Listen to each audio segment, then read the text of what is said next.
Hello guys, welcome to our friends. In this video lecture we are talking about that carbohydrate. Okay, so in this previous video session we are already discussing out that the organization of the life and importance of water.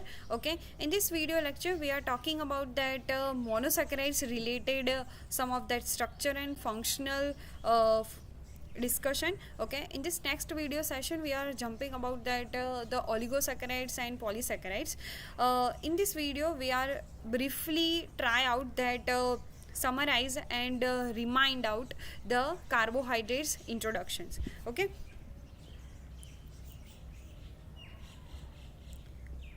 so we know about the carbohydrates. Carbohydrates are the mainly compounds which is made up by the carbon, hydrogen and oxygen. Okay,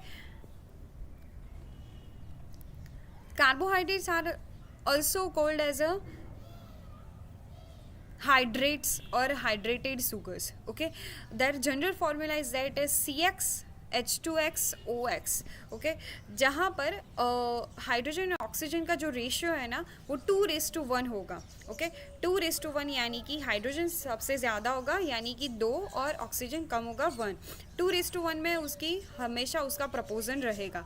okay, जैसे ही हम बात करते हैं ना glucose की, तो मान लीजिए आपको ग्लूकोज का जनरल मॉलिक्यूलर फार्मूला याद होगा, तो क्या है C6H12O6. ओके, सो यहाँ पर आप देखोगे कि H12O6. ओके, तो H12 12/6 ऐसा करोगे तो आपको जो रेशियो मिलेगा वो कितना होगा 2:1 मिलेगा. Okay, and we know about the carbohydrates are generally produced by the green plants during the photosynthesis process. Okay, जब हम प्लांट फिजियोलॉजी पढ़ते हैं तो हमें पता है कि फोटोसिंथेसिस के प्रोसेस से कैसे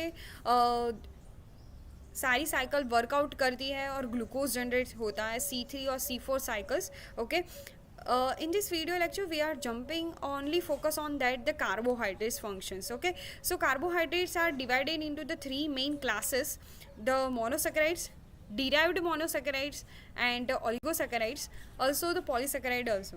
Okay, so कार्बोहाइड्रेट्स को अगर हम ब्रीफली कैटेगराइज करें तो हम ऐसा बोल सकते हैं कि सिंपल और कॉम्प्लेक्स. ओके, ये तो कैसे होगा उसके स्ट्रक्चर के हिसाब से होगा. ओके, जब हम बात करते हैं उसके फंक्शनल ग्रुप के अकॉर्डिंग, तो फंक्शनल ग्रुप के अकॉर्डिंग उसके दो टाइप्स हो जाते हैं.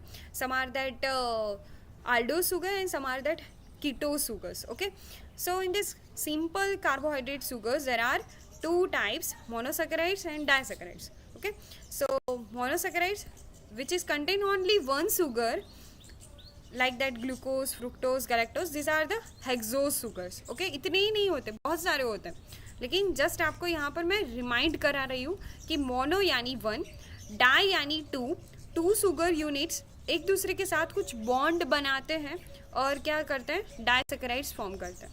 ओके, और कॉम्प्लेक्स में बहुत सारी सुगर्स हम पढ़ने वाले हैं, तो वो 1 by 1 आगे के प्रीवियस वीडियो लेक्चर्स के अंदर होगा. Okay, now the monosaccharides. So monosaccharides is the single saccharide units. Okay, and which cannot be hydrolyzed further into still the smaller carbohydrates. Okay, हम उसको break down नहीं कर सकते because ये क्या है, बहुत ही ज़्यादा single saccharide है and have the general formula is that CnH2ON.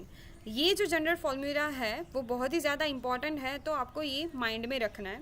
Okay, these are the composed of the 3 to 7 carbon atoms. Okay, तो अगर आपको कोई पूछे कि monosaccharides मिनिमम कितने कार्बन के होने चाहिए, ओके, तो मिनिमम उनके अंदर 3 कार्बन तो होने ही चाहिए, तो ही हम उसको मोनोसैकेराइड बोल सकते हैं.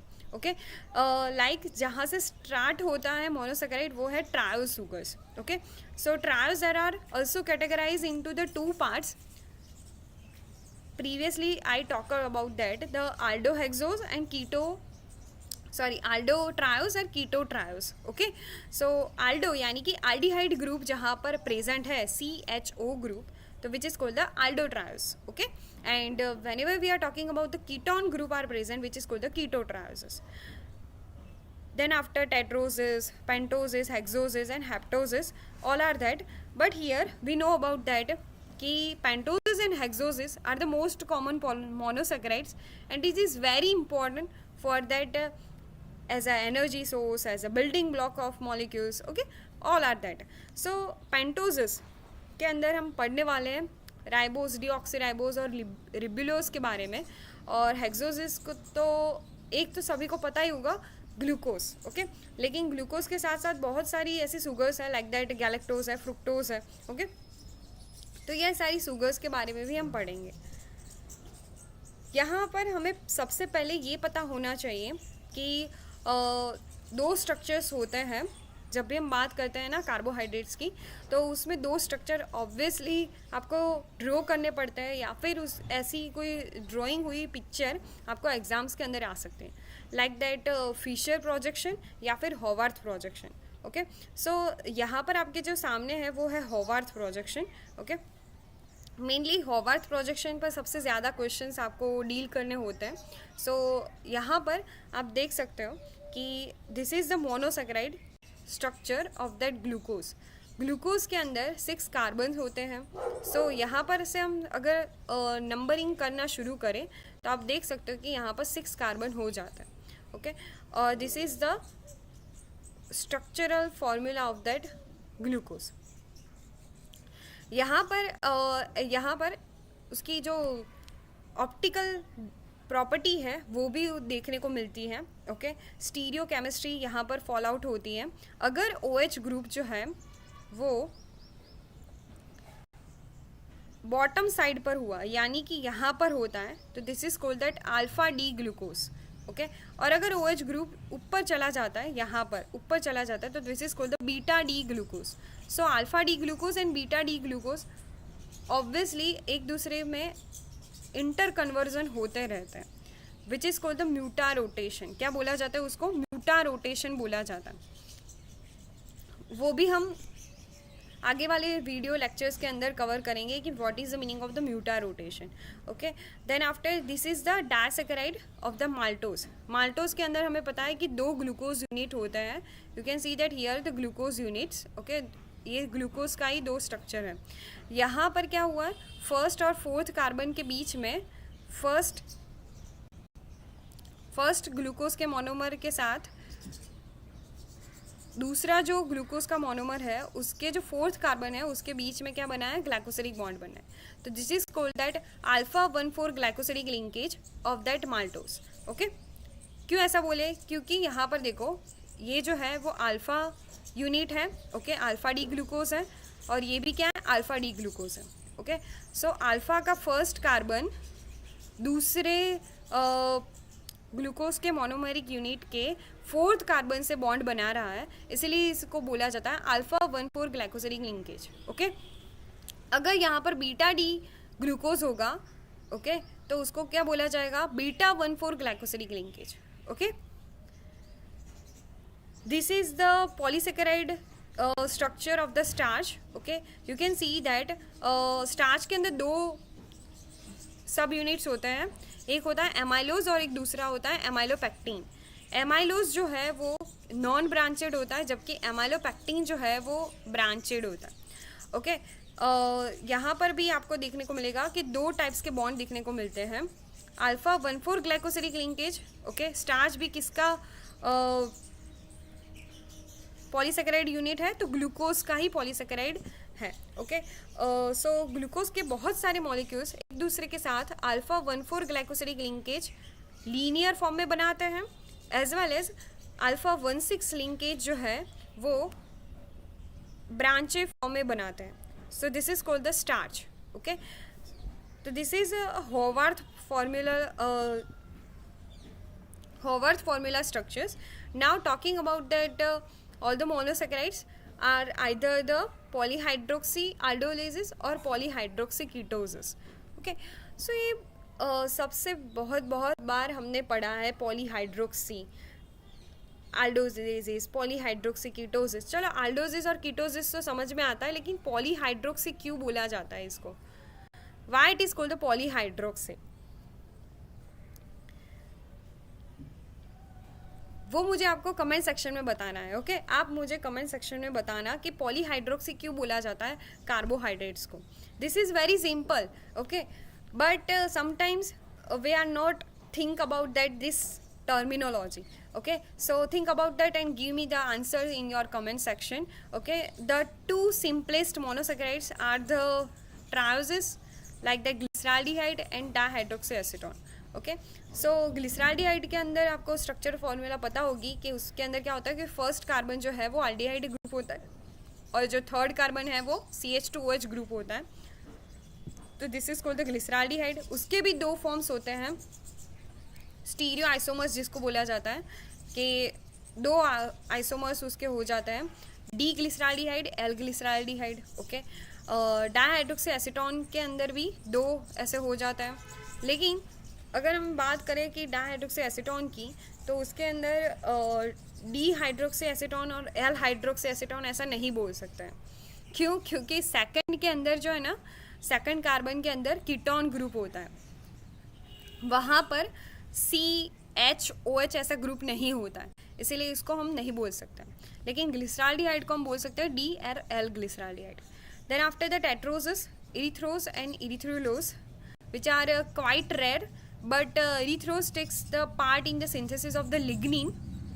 lignin कहाँ पर आता है वो भी आपको कमेंट सेक्शन में बताना है कि lignin is a part of the structural carbohydrate और functional carbohydrate, किस तौर पर वो काम करता है. Then after anthocyanin pigments, anthocyanin के पिगमेंट्स में भी इरिथ्रोज का बहुत ज़्यादा रोल होता है. Then after, whenever we are talking about the pentoses, तो ribose, ribulose और xylose and arabinoses are the pentoses. xylose और arabinose जो है ना, वो polymerise होकर क्या बना देते हैं, arabans और xylans, which are the part of the cell wall materials, okay. Mainly जो algae के बहुत सारी कैटेगरी है, उसमें ये सबसे ज़्यादा ये पाया जाता है. And last one is that glucose, fructose and mannose and galactose are the hexoses, and they are very sweet and white crystalline form and extremely soluble in water, okay. These are the characteristic and some of the importance of the carbohydrates. Now you can see that here this is the Fisher formula. आगे हमने जो देखा था वो क्या था, होवार्थ projection. ये जो है वो क्या है, फिशर प्रोजेक्शन है, ओके. सो ग्लूकोज को हम इस तरह से डिनोट करते हैं फिशर प्रोजेक्शन के अंदर. तो this is called that D glucose, okay. इसको क्या बोला जाता है, डी ग्लूकोज, क्योंकि बहुत सारे जो हाइड्रोक्सिल ग्रुप है ना, वो बहुत सारे राइट हैंड साइड पर है. So that is called that glucose और आल्डो हेक्सोज और also called as a D glucose, okay. और डी ग्लूकोज को अगर हम एल ग्लूकोज बनाना चाहे तो ये सारे जो हाइड्रोक्सिल ग्रुप है वो कहाँ पर चले जाएगा, लेफ्ट साइड पर चले जाएंगे. तो this is called the L glucose, okay. Levorotatory glucose, और this is called the dextrorotatory glucose. Here you can see that the fructose, which is called the ketohexose, second carbon containing ketone group, okay, and this is also the D fructose, okay. Now glucose is a universal sugar, we know about that, and it is also known as a grape sugar or corn sugar. And fructose is the most common form of the sugar in fruit, and it is known as a livulose. Why it is called the livulose? सो लिव्यूलोज उसको इसीलिए बोला जाता है कि मैंने आपको यहाँ पर बताया ना, उसका स्ट्रक्चर बहुत ही इंटरेस्टिंग है. ये फ्रुक्टोज कि उसका स्ट्रक्चर हमें दिखने को मिलता है डेक्स्ट्रो रोटेटरी, लेकिन जब हम लाइट पास ऑन करते हैं ना, या फिर वो लाइट पास ऑन कब करेंगे हम, कि जब फ्रुक्टोज को हम वाटर में डिजोल्व आउट करेंगे, okay. After the dissolving in water and then after we are passing the light which is polarized into the left hand side, not right hand side, okay. So fructose is called that levorotatory, okay, not the dextrorotatory, okay. अगर उसका dextrose वाला structure है तो फिर obviously light तो right side से पास होनी चाहिए ना, लेकिन यहाँ पर जब वो सॉल्यूबलाइज हो जाता है कोई भी सॉल्यूशन के अंदर, तब उसका जो स्ट्रक्चर है वो कैसा हो जाता है, उसका स्ट्रक्चर लीवो रोटेटरी फॉर्म में आ जाता है. तो this is called the levorotatory of fructose. So that wise fructose is also known as a levulose, and it is the sweetest among the naturally occurring sugars. And now the monosaccharides, this is the very important part of the question answers in that particular paragraph. The monosaccharides have the free aldehyde and ketone group, so which can reduce the Cu2 plus to Cu plus, and hence these are also called as a reducing sugars. Okay, सो हम बोलते हैं ना कि क्या ये reducing sugar है कि नहीं है, बताओ चलो, तो ऐसा हम बोलते हैं, लेकिन क्यों बोलते हैं, क्यों उसको रिड्यूसिंग शुगर ऐसा माना जाता है, तो वो आपको पता होना चाहिए. कि हमें पता है कि सुक्रोज जो है which is non reducing sugars. Okay, sucrose is what? Sucrose is a disaccharide. Okay, but whenever we are talking about that monosaccharides, all the monosaccharides are reducing sugars because they are free aldehyde and ketone groups, so it reduces the Cu2 plus into the Cu plus. Okay, so this is called that reducing sugars. I hope you are clearly understood the monosaccharides briefly in your mind. I hope you are enjoy this session video lectures. Please like this video, and if you are any doubt, please give me your doubt in comment section. Thank you so much for watching, and please like this video.